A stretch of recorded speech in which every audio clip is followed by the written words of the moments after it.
प्रणाम। मेरा नाम है सौरभ और आप सभी लोगों का स्वागत है धम्मवाणी विद सौरभ में। आज हम चर्चा करेंगे जीवन के ऊपर, जीवन से संबंधित कुछ महत्वपूर्ण बातों को लेकर के।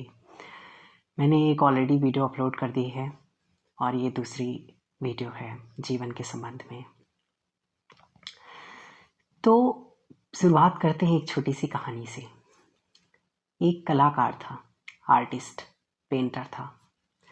तो उसके दिमाग में आया कि मैं एक ऐसी पिक्चर बनाता हूँ, एक ऐसे व्यक्ति की जो देखने में इस प्रकार का हो कि उसको देखने मात्र से उसके चेहरे में मनुष्यता के भाव झलकते हों। मैत्री, दया, करुणा, उपेक्षा, इस तरह के भाव प्रदर्शित होते हों उस व्यक्ति को देखने में। तो वो जो आर्टिस्ट था, पेंटर था, उसने बहुत जगह इन सब चीज़ों की तलाश करी। बहुत लोगों को देखा कि कोई ऐसी आंखें मिल जाएं जिनको देखने मात्र से व्यक्ति स्थिर हो जाए, ऐसा व्यक्ति मिल जाए जिसको देखने मात्र से जो है उसके भावों में दया, प्रेम और करुणा ये सब झलकती हो, प्रदर्शित होती हो।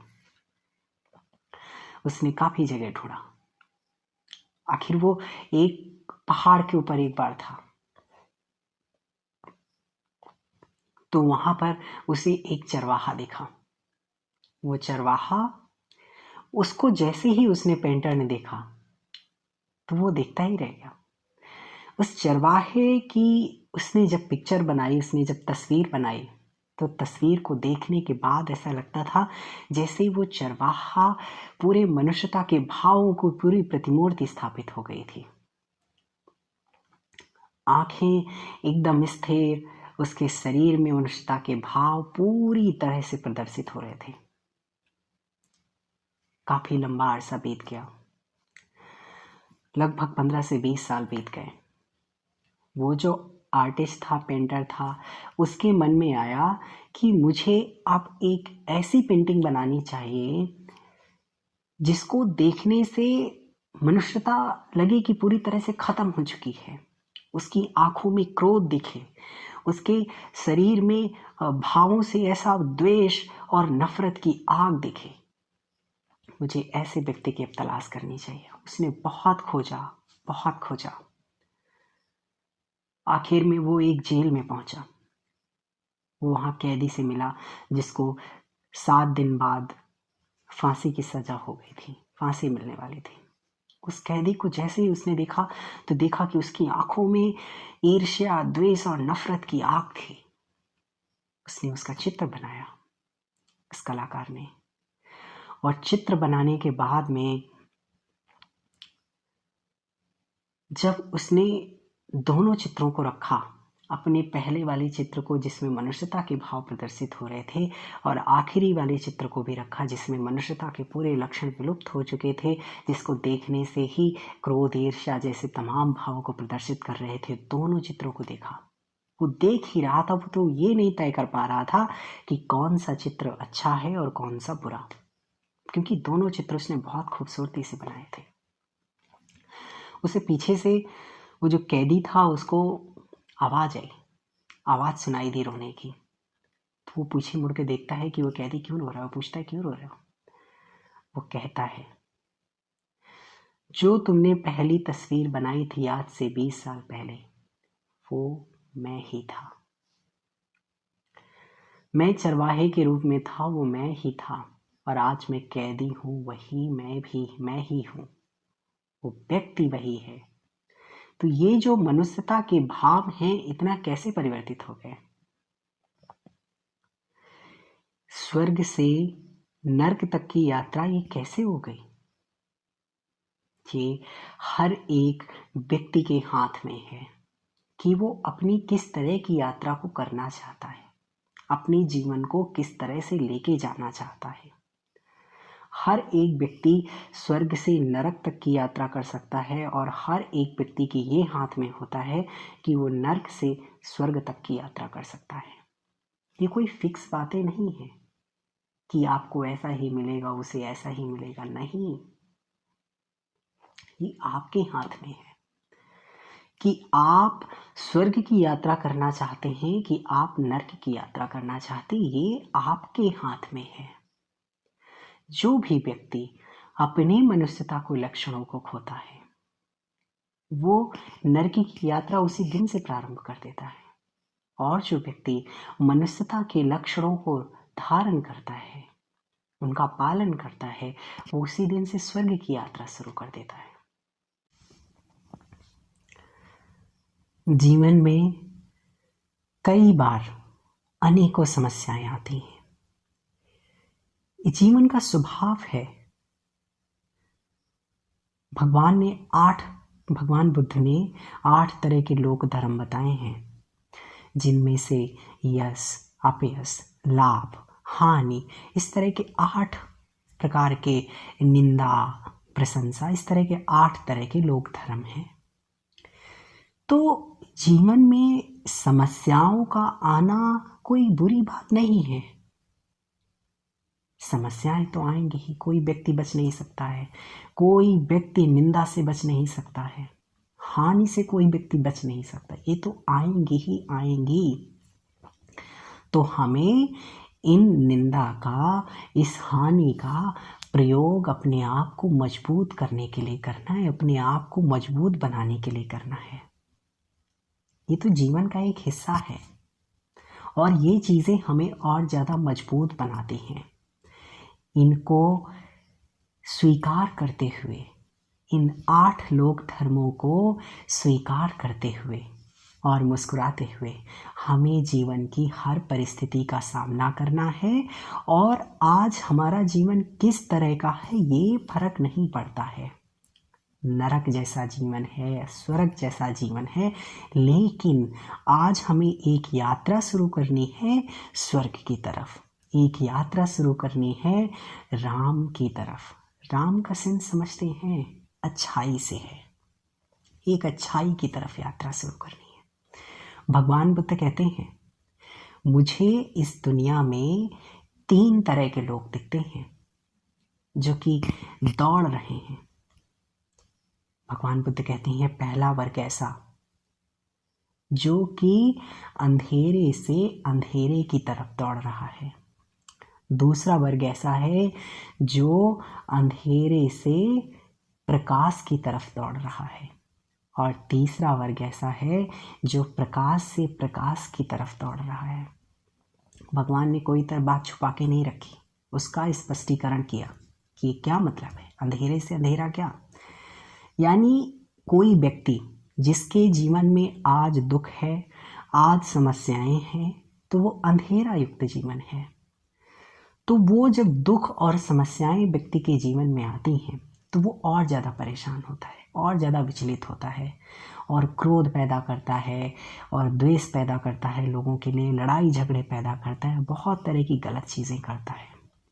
समस्याएं उसके जीवन में ऑलरेडी हैं और वो और पैदा कर रहा है। तो ये क्या हुआ, अंधेरा, और आगे के लिए भी अंधेरा पैदा कर रहा है। तो भगवान ने कहा, ऐसा वर्ग अंधेरे से अंधेरे की तरफ यात्रा कर रहा है।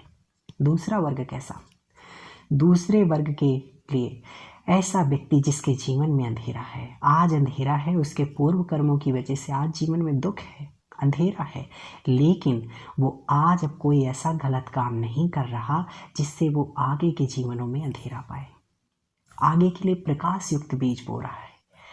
कोई कुछ भी है, जीवन में दुख है, सुख है, उसको स्वीकार करके मुस्कुराते हुए आगे बढ़ रहा है, लोगों के लिए हित की बात सोच रहा है, अपने लिए हित की बात सोच रहा है, मनुष्यता के लक्षणों को धारण कर रहा है, तो ऐसा व्यक्ति अंधेरे से प्रकाश की तरफ भगा जा रहा है।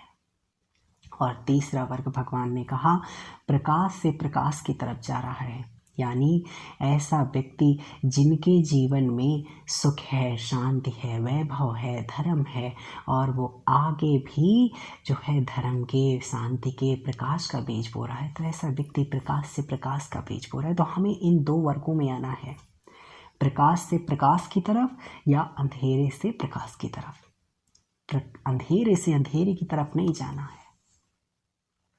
तो ये जीवन अच्छा बनाना है कि खराब बनाना है, ये हमारे हाथ में है। ये पूर्णतः हमारे हाथ में है।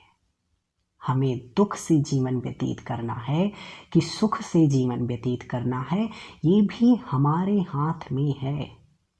आज दुख है, लेकिन हम कोई ऐसा काम अभी ना करें जिससे अब आगे दुख उत्पन्न हो, तो ये समझदारी की बात है। तो आगे का जीवन आपका अच्छा हो गया। आज भी दुख है और आगे के लिए भी दुख पैदा कर रहे हैं, तो जीवन आपके हाथ में है। आपको यात्रा तय करनी है। हर एक व्यक्ति के पास अपनी चाबी दे रखी है। प्रकृति ने हर व्यक्ति को अपनी एक चाबी दे रखी है। वो चाबी आपके पास है। स्वर्ग की भी चाबी है और नरक की भी चाबी है। खोलना आपको है।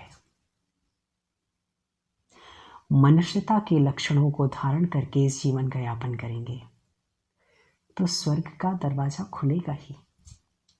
उस जीवन को हटा दीजिए। नहीं विश्वास करते तो हटा दीजिए। ये जीवन भी सुखमय हो जाएगा। जो व्यक्ति भी इस मनुष्यता के लक्षणों को धारण करके जीवन जीता है, उसका जीवन, ये जीवन सुखमय हो जाता है। और ये प्रकृति का बहुत बंधा बंधाया नियम है कि जैसा आप चित्त में अपने संस्कार डालोगे, जैसा बीज बोओगे, वैसा ही फल आपको प्राप्त होगा। तो आज यदि आप अपने चित्त में मनुष्यता के लक्षणों वाले बीजों को बो रहे हैं, तो वो फल उसी प्रकार लेके आएंगे। मीठे बीज बो रहे हैं तो मीठे फल आएंगे, कड़वे बीज बो रहे हैं तो कड़वे फल आएंगे। प्रकृति का बंधा बंधाया नियम है।